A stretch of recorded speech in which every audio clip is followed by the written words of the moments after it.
Hola, buenos días. Vamos a hablar con el profesor don Faustino Gómez Cabrera, director de Control de Costes y Planificación en Indtexa Industrial, y el responsable del módulo 2 que llamamos de Gestión y Planificación. Vamos a hablar sobre gestión del tiempo, ¿parece? Bienvenido. Bueno, dentro de las áreas del conocimiento de la dirección de proyectos, ¿cuál sería desde su punto de vista la importancia de la gestión del tiempo y de la planificación? Bueno, la importancia de la gestión del tiempo se deriva fundamentalmente de los tres objetivos básicos que tiene cualquier proyecto, con independencia de su tipología. Puede ser de construcción, de infraestructuras, etcétera, etcétera, industrial, etcétera, etcétera. Y los objetivos básicos son plazo, coste y calidad en cualquier tipo de proyecto. Entonces, la gestión del tiempo es la que nos va a conducir a intentar conseguir el objetivo plazo. De ahí su importancia, que es fundamental. Y entonces, para desarrollar en ese área del conocimiento de gestión de tiempo, ¿qué etapas son las más importantes a considerar? Las dos etapas fundamentales que hay que considerar son elaborar el cronograma para tener la línea base de seguimiento del proyecto y controlar controlar la ejecución de ese proceso. ¿Y el cronograma cómo lo elaboramos? ¿Cuáles son las etapas para elaborar el cronograma son las siguientes. Primero tendremos que analizar el plan básico de proyecto, donde vamos a tener la estructura, la EDT, que se llama Estructura de Desarrollo de los Trabajos. Una vez que tenemos conocimiento claro de esa estructura, vamos a identificar todas y cada una de las actividades que debemos desarrollar durante la ejecución del proyecto. A continuación, vamos a secuenciar esas actividades, vamos a crear la red lógica de interdependencia de unas actividades con otras, vamos a asignar recursos, los recursos que podamos aportar a cada una de esas actividades para su ejecución y, consecuentemente, vamos a determinar su duración. Una vez que tenemos todo esto, tendremos elaborado el correspondiente cronograma. Sí, pero usted ha hablado de controlar el cronograma. Es el segundo paso. En primer lugar, ya tenemos, al elaborar el cronograma, tenemos la línea base de seguimiento de todas las actividades y ahora vamos a controlarlo. Y para controlarlo, lo primero que tenemos que determinar es con qué periodicidad queremos tener información. Por lo tanto, controlaremos con la periodicidad que se establezca, que puede ser semanal, quincenal, mensual. Habitualmente es mensual, en proyectos de larga duración. Además, tendremos que identificar cómo vamos a calcular los avances, con qué criterios vamos a calcular los avances para determinar el avance real de cada actividad. Después vamos a analizar las desviaciones que se produzcan entre la realidad y la línea base de seguimiento.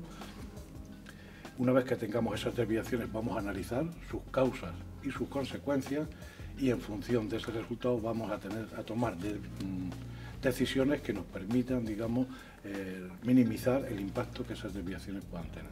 ¿Pero cómo?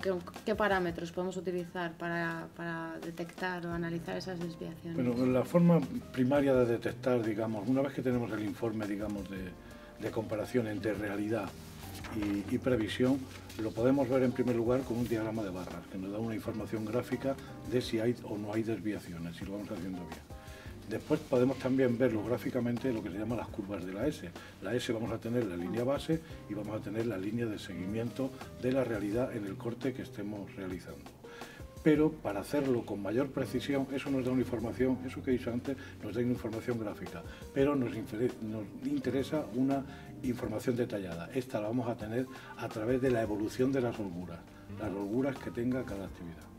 ¿Qué tipos de holguras tenemos en cada actividad? Porque yo he oído hablar de varios tipos de holguras. Sí, en primer lugar definiremos lo que es una holgura. La holgura es el margen de maniobra o exceso de tiempo que tenemos sobre el asignado a cada actividad.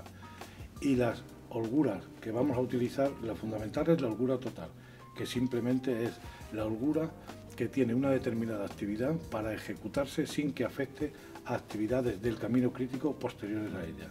Esa sería la holgura total. Después también utilizaremos lo que se llama la holgura libre. Tendremos también, o podremos utilizar en algunos casos, lo que se llama holgura independiente.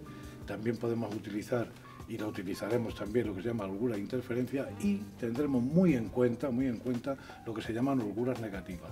Son holguras negativas, quiere decir, son actividades que se han realizado o se van a realizar con un plazo de ejecución superior al previsto, con lo cual se va a cuestionar el plazo de ejecución del proyecto. Pero entonces eso del camino crítico exactamente... El camino crítico lo definimos como el conjunto de actividades, no todas las del proyecto, sino el conjunto de actividades cuya holgura total sea igual a cero.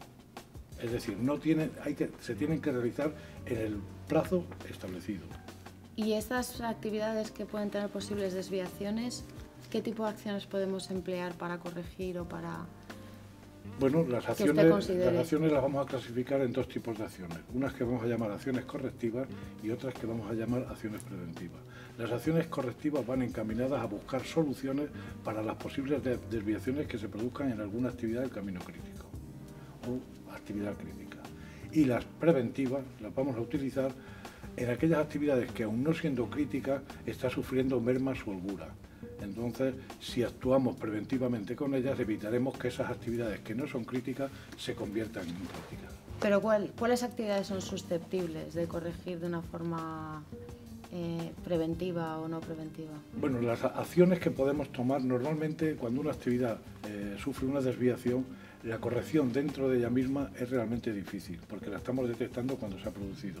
Entonces tenemos que analizar en qué actividades posteriores podemos recuperar esas desviaciones o esos retrasos. Pero tenemos que tener en cuenta que solamente lo podremos hacer en aquellas actividades que tengan un plazo de duración suficiente y un número de recursos determinado. Si una actividad tiene un solo recurso, no podremos tomar ninguna acción. Y si tiene un plazo de ejecución muy corto, un día, por ejemplo, si yo tengo que recuperar 7 días, es imposible. Tengo que ir a recuperarlo en actividades que tengan un plazo de ejecución y un número de recursos suficiente.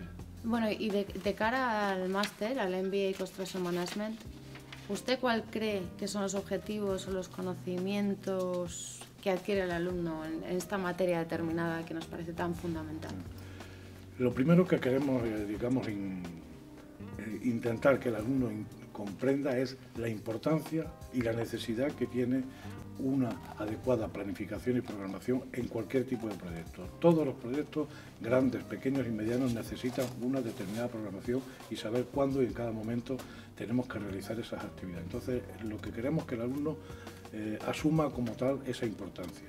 En segundo lugar, queremos que el alumno también entienda y comprenda todos los conceptos básicos de lo que es una programación, lo cual le va a ayudar a entender qué tipo de acciones se pueden tomar para solventar las posibles desviaciones que haya. Y en tercer lugar, en el caso de que estén dirigiendo un proyecto, tengan la seguridad total de que las decisiones que tomen están realmente soportadas por un estudio anterior concreto. ¿Está usted de acuerdo conmigo en que el éxito o el fracaso de un proyecto depende en un porcentaje muy alto de la planificación y de la gestión del tiempo? En lo referido a plazo de ejecución, sí. Muy bien, pues muchísimas gracias, señor Gómez. Muy bien.